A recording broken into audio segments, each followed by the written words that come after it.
అధికారంలో ఉన్నప్పుడు ఏ ఎన్నికల్లో అయినా గులాబీ పార్టీ టికెట్ల కోసం నేతలు పోటీ పడేవారు. అసెంబ్లీ ఎన్నికల్లో ఓటమితో ఇప్పుడు సీన్ రివర్స్ అయింది. వచ్చే పార్లమెంట్ ఎన్నికల్లో పోటీకి బీఆర్ఎస్ నేతలు ఆసక్తి చూపడం లేదు. ఇంతకీ బీఆర్ఎస్లో డిమాండ్ లేని లోక్సభ నియోజకవర్గాలేవి? బరిలోకి దిగేందుకు నేతలు వెనుకంజ వేయడానికి కారణాలేంటి?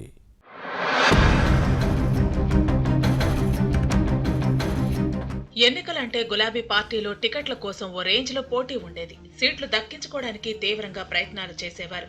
బీఆర్ఎస్ అధినేత కేసీఆర్ చుట్టూ ప్రదక్షిణలు చేసేవారు. కానీ ప్రస్తుతం ఆ పరిస్థితి కనిపించడం లేదు. వచ్చే పార్లమెంట్ ఎన్నికల్లో పోటీ అంటేనే గులాబీ నేతలు జంకుతున్నారు. టికెట్ అంటేనే పెదవి విరుస్తున్నారు. అయితే కొన్ని నియోజకవర్గాల విషయంలో స్పష్టంగా కనిపిస్తోంది. అసెంబ్లీ ఎన్నికల్లో ఓడిపోవడంతో మళ్లీ ఇప్పుడు లోక్సభ ఎన్నికల్లో గెలుపు కష్టమనే భావన గులాబీ నేతల్లో ఏర్పడింది. దేశ ప్రధానిని నిర్ణయించే ఎన్నికలు కావడంతో కాంగ్రెస్ బీజేపీ మధ్యనే పోటీ ఉంటుందని బీఆర్ఎస్ నాయకులు అంచనా వేస్తున్నారు. అలాంటప్పుడు పోటీ చేసి ఎన్నికల్లో ఖర్చు పెట్టుకున్నా గెలిచే పరిస్థితి ఉంటుందా అనే అనుమానాలు వారిని వెంటాడుతున్నాయి. దీంతో కొన్ని లోక్సభ నియోజకవర్గాల్లో పోటీకి సీనియర్ నేతలు సైతం పెద్దగా ఆసక్తి చూపటం లేదు.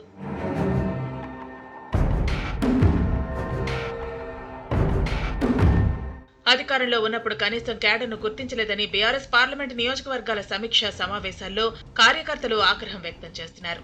పార్టీ పెద్దలు ఏకపక్షంగా వ్యవహరించారని కుండబద్దలు కొడుతున్నారు. సమీక్షల్లో కనీసం తమకు టికెట్ ఇవ్వాలని గాని లేదా ఫలానా నేతకు ఇవ్వాలని గాని ఎవరూ కోరటం లేదట.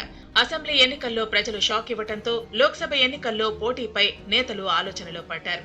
పార్టీ పెద్దలు చెబుతున్న దాని ప్రకారమే 7 పార్లమెంటు నియోజకవర్గాల పరిధిలోని అసెంబ్లీ స్థానాల్లో మాత్రమే బీఆర్ఎస్ కు అనుకూల ఫలితాలు వచ్చాయి. అంటే 10 స్థానాల్లో ప్రతికూల పరిస్థితి ఉంది. ఖమ్మం, నల్గొండ, భువనగిరి, పెద్దపల్లి, ఆదిలాబాద్, నాగర్ కర్నూల్, మహబూబ్ నగర్, వరంగల్, మహబూబాబాద్ లోక్సభ స్థానాల్లో మొన్నటి అసెంబ్లీ ఎన్నికల్లో కాంగ్రెస్ భారీ మెజార్టీ సాధించింది. పెద్దపల్లి, మహబూబ్ నగర్, ఖమ్మం, హైదరాబాద్ పార్లమెంటు సీట్ల పరిధిలో ఒక బీఆర్ఎస్ ఎమ్మెల్యే కూడా గెలవలేదు. నల్గొండ, భువనగిరి, మహబూబాబాద్, వరంగల్ వంటి చోట్ల ఒకరిద్దరు ఎమ్మెల్యేలు మాత్రమే గెలిచారు.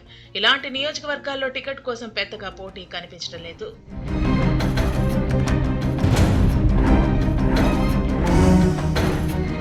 పార్లమెంటు ఎన్నికల్లో పోటీ చేయాలంటే ఆ పరిధిలోని 7 అసెంబ్లీ నియోజకవర్గాల్లో ఖర్చు చేయాల్సి ఉంటుంది. గెలిచే అవకాశం లేని చోట పోటీ చేసి డబ్బులు పోగొట్టుకోవటం అవసరమా అనే ఆలోచనలో నేతలున్నారు.